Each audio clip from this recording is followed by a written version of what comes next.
Une cargaison de 65 000 tonnes de GNL a été déchargée mardi au terminal de GNL de Tapeng, dans la province du Guangdong, dans le sud de la Chine, après un voyage de 26 jours depuis les Émirats arabes unis.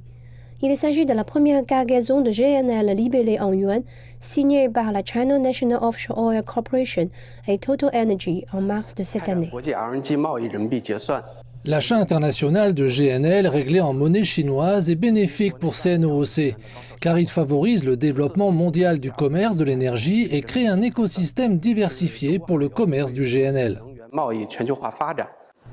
L'administration générale des douanes de Chine indique qu'en 2022, la Chine a importé plus de 500 millions de tonnes de pétrole brut et 100 millions de tonnes de gaz naturel, dont plus de 64 millions de tonnes de GNL.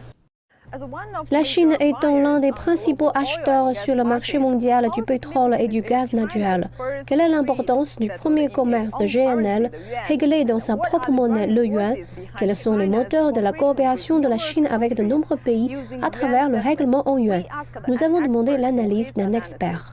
Cela signifie que le yuan est passé du petit commerce au commerce international de marchandises en vrac dans les règlements de transactions transfrontalières, montrant comment la confiance internationale sur le yuan s'est considérablement améliorée.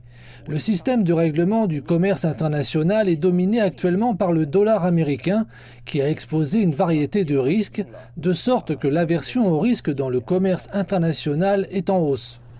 D'après les données de SWIFT, le commerce international en yuan représente 2,5%, tandis que le commerce en dollars américains représente près de 40% du total. Quant au commerce en euros, c'est plus de 35%.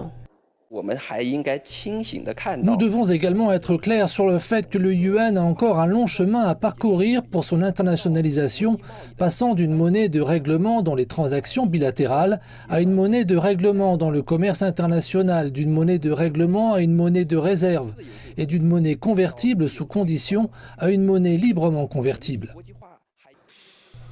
En ce qui concerne l'avenir de l'internationalisation du yuan, M. Liu estime qu'il faut redoubler d'efforts pour libéraliser le compte de capital en Chine, mettre en place et promouvoir un système de paiement interbancaire transfrontalier et assurer la sécurité financière ainsi que la prévention des risques financiers.